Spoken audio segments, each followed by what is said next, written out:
Alright, what's up, gang? So we got Colby Covington, and I swear I don't know how to say his first name right. Jaqueen Buckley this Saturday. And before I headed to work today, I was turning on some of the media day stuff. Like I can't quite call it a press conference, but it's sort of a press conference of some of the fighters on the card. They sit and they just answer questions from the media. But Colby, it's so good to have Colby back. Colby's last fight was against Leon Edwards. It's been a minute. And he lost that one. The fight before that, he dominated Jorge Masvidal. Ended up being like, what was the final? 50, 40, 44, 43 or something crazy. Before that, he lost to Kamaru. Before that, he beat Tyron Woodley. Before that, he lost to Kamaru. Before that, he was on a huge winning streak. So for the people that there's always these misconceptions in the fight community, and it's usually because it takes like 3 months for people to fight. Like there's major, if you're fighting a lot, you'll fight once every 3 months. Actually 4, really. So there ends up being these huge gaps in timeline, and people end up discussing things and coming up with narratives that don't really have a lot to do with anything of performance-wise. So there was a major gap that Colby was out before he fought Leon Edwards. Him and Jorge had that huge fight. Everyone was excited for that. That was all over media and stuff. And then Jorge went and jumped Colby at a fucking like restaurant with some brass knuckles on. And then Colby had some major injuries from that, and there were some lawsuits involved and whatever. But Colby was out for quite a while before he got back in there. And I think that played a bigger factor in Colby's performance than he wanted to acknowledge. If I could justify something for Colby, now I've been critical on Colby ever since Colby left the camp he was in Florida and went wherever he went. He has not been the same. He left that one like after Kamaru Usman won, and he did not look the same ever since. He didn't look the same when he fought Tyron Woodley, and from then on he has not been the same striker.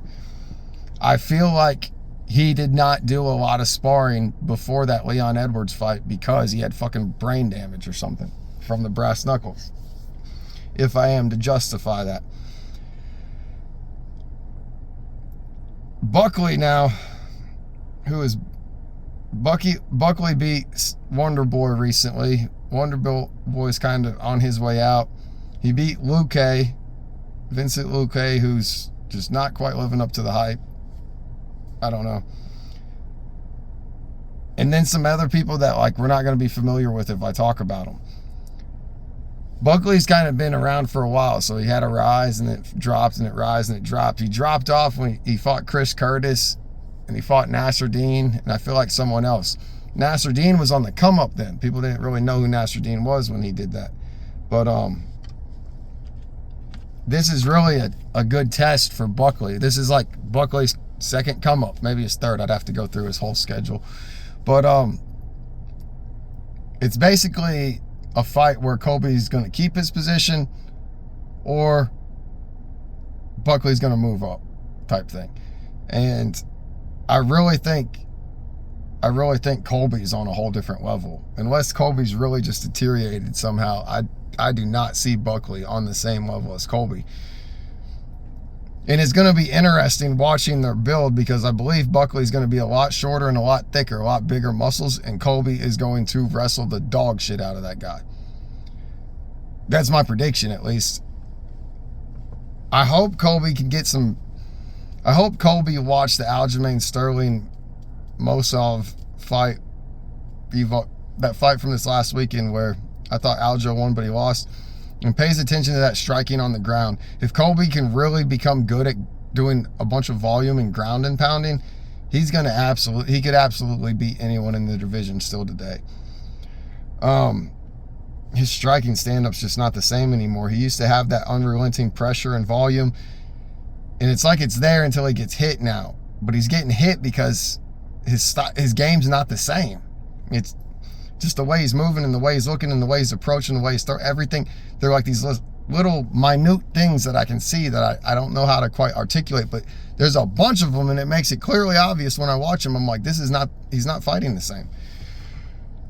But the exciting part is I began this video, I was like, it's good to have Colby back. So I turn on this media day thing, whatever.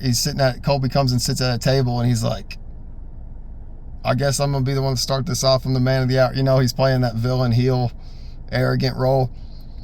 But he opens up with, why does LeBron James say there's no party like a Diddy party? And how many parties of Diddy's has LeBron James been to? And is all this arrest and everything with Diddy the real reason why LeBron shut off his social media? And then he transitions to talking about Bahal.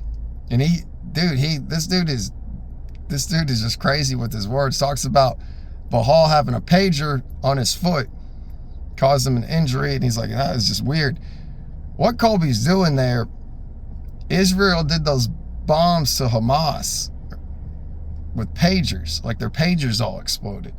And Bahal supports Palestine. And I hope I didn't say Hamas when I should have said Palestine. I'm not really into all that political stuff. But basically, Colby is taking a very world event of war and applying it to a UFC fighter. Is kind of racist. It's kind of fucking crazy. I don't know what it is, but it's refreshing to have someone just say shit that's entertaining, that makes you be like, oh, I didn't expect that. I didn't know that was coming.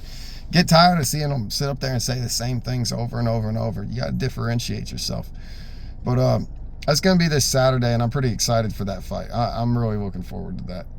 I think that'll be a good one. There's another fight on the card that's pretty good. I forget what it is right now, but I'll probably get a video for it for the rest of the week. But yeah, right now I'd say Colby Covington is a different level than Buckley. I could see Colby taking all 5 rounds. I could see a lot of fans saying it's boring because he's probably going to wrestle a lot of it. But it'll be impressive to see that. When we see their figures, their bodies side by side, it's going to be impressive to see Colby out-wrestle Buckley. That's what I got for today.